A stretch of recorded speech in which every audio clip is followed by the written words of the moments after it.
Hi everyone! We are in Tatarstan. Behind me is Lyceum No. 1 of Almetyevsk, the successor of the famous school that opened back in 1918.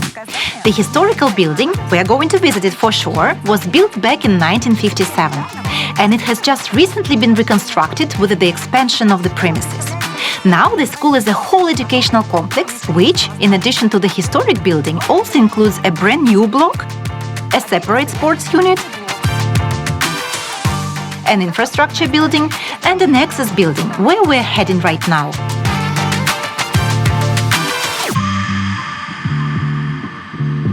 In order not to put turnstiles in each unit building, a separate structure was built through which people can actually enter the Lyceum campus. Here we can see security guards, high-speed turnstiles, and there is also a cafe. Not only students and teachers can have a cup of hot chocolate, but also waiting parents or even just neighbors who live nearby. This cozy cafe is open to absolutely everyone. Thanks a lot.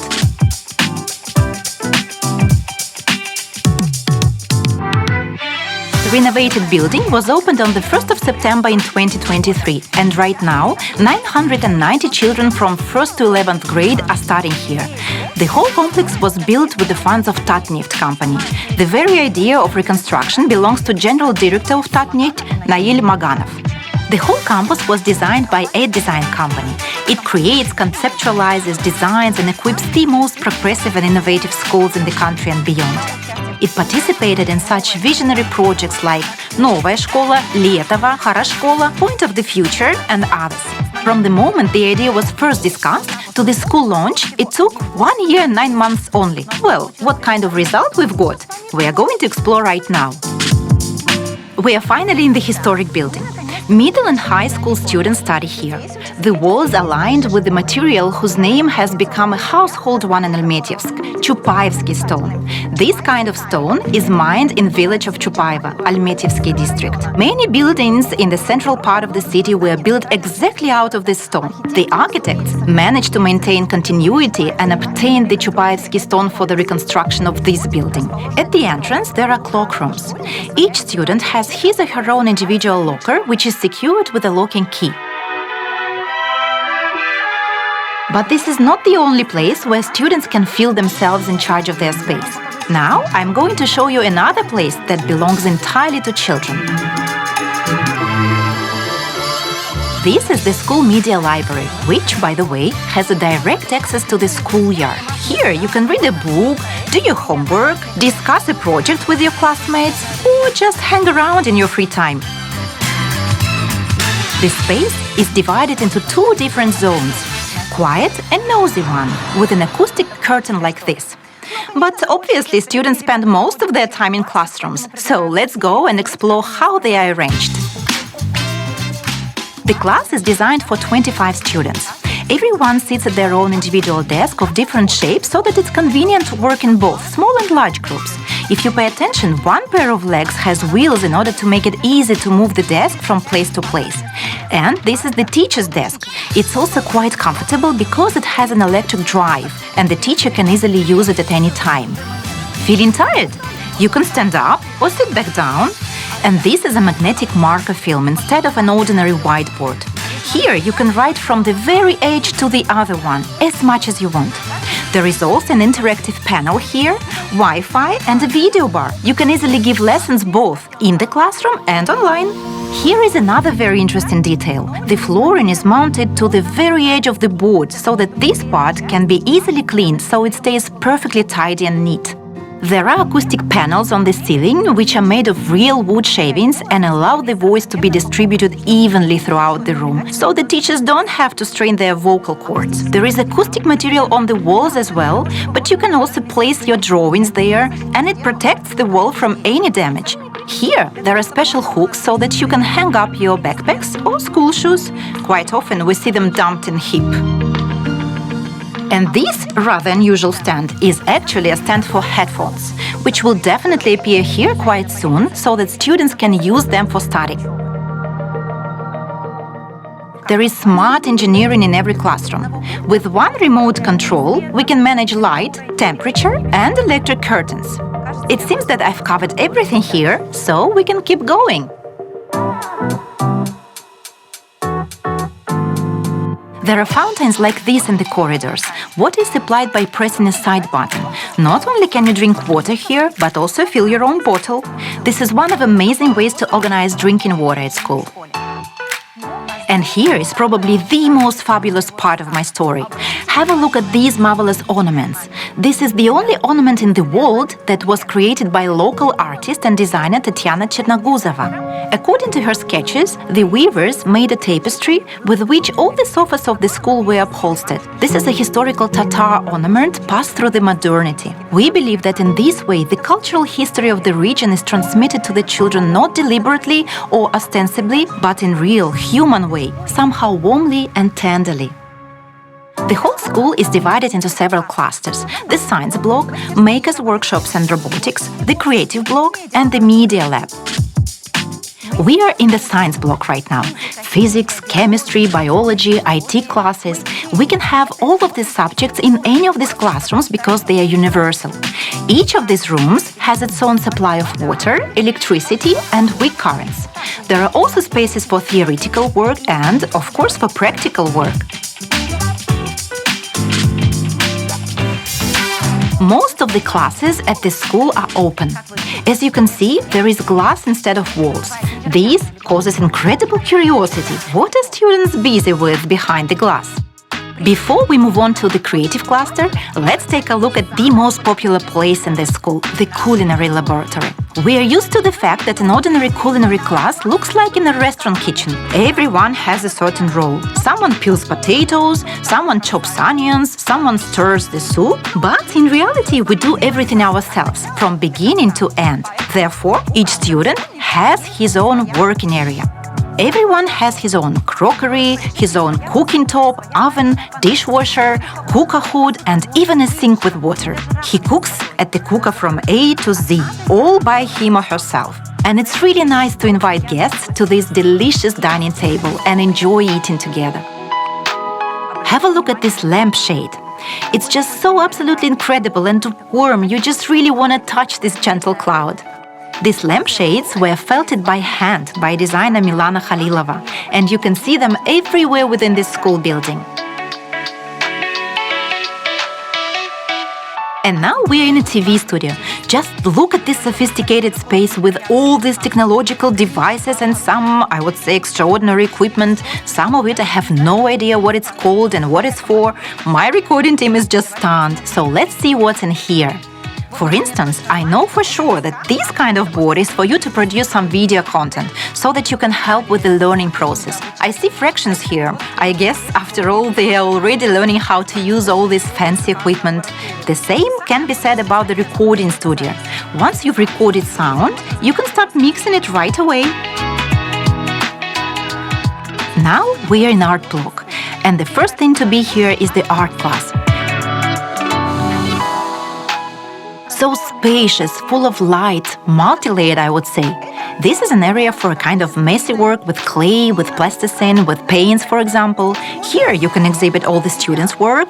And of course, there is an area with workstations for designing in graphic editors. There are also storage spaces, cabinets for drying work, and bulk sheets are stored here. In this craft space, behind the glass, students sew, embroider, design, create some scenery for performances. The Amphitheater is the heart of the school. The assembly hall, the lecture hall, and the central square of the school are here. It's a kind of a flip-flopper hall. In the auditorium or lecture format, the speaker stands at the bottom and the audience sits on the steps. In this case, the capacity is about 300 people. But in theater format, it can seat even 600 people. In this case, the speaker stands on the steps, the transformable wall between the theater and the dining room opens, and the audience is seated in the back of the room. The light and sound control panel is right here, behind this screen. And behind this wall is the most delicious place of the school. It's the dining hall. By the way, all these tables are foldable, they can be stacked and thus easily removed from the hall to be ready for some kind of event, like a graduation ceremony, let's say. Prototyping center. It's a very important place, including for theatrical projects. Here you can build a stool, make a layout of a house, create robots, for example. You can even solder something. For this, there is a digital laser machine, 3D printers, tools for soldering and microelectronics. Now we got into the primary school block. There are lockers for outwear here. There is a place for your hat and mittens and some hooks. You can hang up school shoes here. But the most interesting thing is here under the locker. It's a very useful shoe rack. The dirt doesn't stay on the shoes and shoes dry really quickly because the floors under the locker are warm. It's also very convenient for cleaning. The primary school classroom is also fully equipped, but it has its own features and life hacks. For example, this board can be adjusted according to the height of the students. And there are more storage places for the children use. You can leave your books here, maybe even toys. And in general, there is this feeling of some remarkable spaciousness and light. The ceilings are incredibly high in this room. If young learners feel tired during the lesson, they can rest a bit on those comfortable puffs or in that cozy rocking chair. In primary school, the walls have varying degrees of transparency. Some kids need to be given an opportunity to concentrate, to stay in their own cozy house-like spaces. But here they have music classes. The room is completely open. Through the glass, you can see every tiny detail. Of course, here young musicians learn to work on stage to present themselves in public. Instead of ordinary chairs, you can see funny but comfortable benches. They can be stacked and easily moved around the room. And you still need to remember that we have young students studying here, and therefore they need really active release time during the break. Each recreation area has its own type of activity. In some corners you can just read a book, and in other places you can just go crazy, like here on this challenging terrain. Well, one of the main attractions here is a climbing unit for the little ones. Although the headmaster told me that he discovered even 7th graders here who also made amazing use of this space. Right, I do understand them. It's like you seem to be here with everyone together, but at the same time you can have some privacy. By the way, I'm going to show you another important privacy place.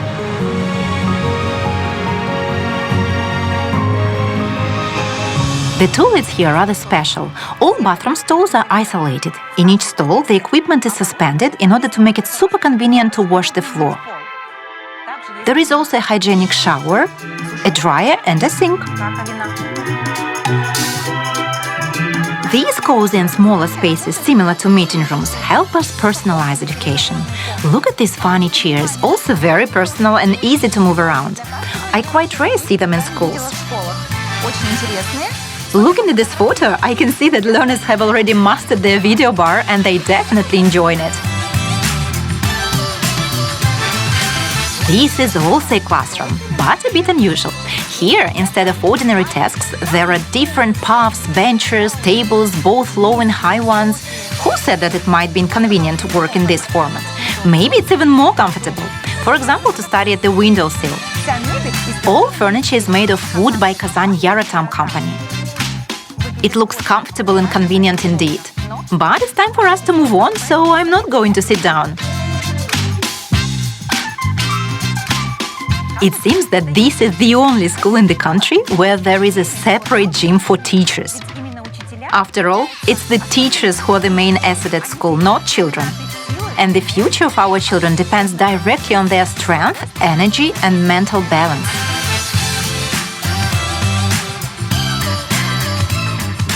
Therefore, the staff lounge here is really large and spacious. Have a look at how it's divided into different zones. If you need to focus and concentrate, there are workspaces, there is a coffee point where you can have a cup of tea or coffee. You need to print something. You're welcome, you can always do it here. One can work quietly or vice versa, arrange a noisy brainstorming session. And the most attracting thing is that it also has its own terrace. You can just sit there, relax, discuss some recent school matters, or just get some fresh air when necessary. In the schoolyard, the students are delighted with the life-size constructor. It was invented by Sergei Plahotnikov's team. You can build fortresses and mazes, or just use them as you like. And these green ropes are sensory simulator. passing through them, you can feel how they embrace you. There is also a greenhouse with hydroponics, aeroponics and soil, as well as beds where plants planted by students and teachers are sure to sprout in spring. We've moved to the sports center. To do so, we had to get outside. This transition is not accidental. We know so well how much time kids spend staring at their gadgets. That's why the architect came up with such a clever way to get them out into the schoolyard. Based on Tatiana Chernoguzova's sketches, magnificent panels are printed in the pool. There are also acoustic speakers here, so young sportsmen swim energetically or steadily with different music. The same ornaments can be found in the corridors, only here they were applied with a cutter. Not only can you see it, but literally feel it with your skin. And in the rhythmic and dance studio, the same ornaments was reproduced on plaster panels. In general, the room is merely beautiful. There is a stage and a screen for theoretical classes or for demonstrating lessons. And from above, it's just an amazing way to observe dancers and singers.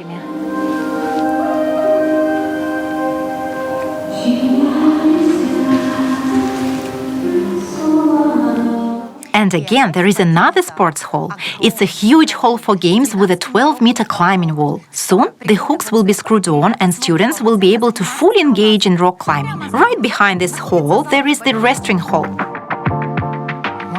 One might think, and why so much sport? But actually, academic success is directly related to physical intelligence. Accuracy, reaction speed, attentiveness, these are all those skills that are just perfectly projected on learning process. And of course, most importantly, team sports allow students to synchronize their actions and work more successfully within a team. Abundance of energy, strong physical health, this is all very important in any life situation.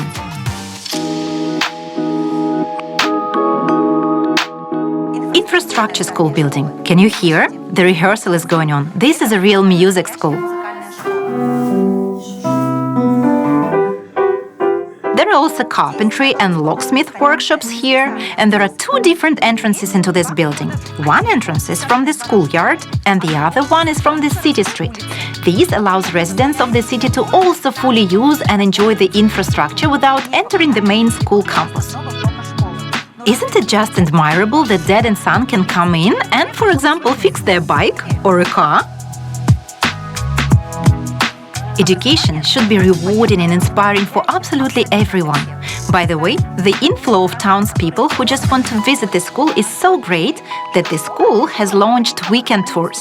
And as for my tour, I am finishing it for now. See you soon again!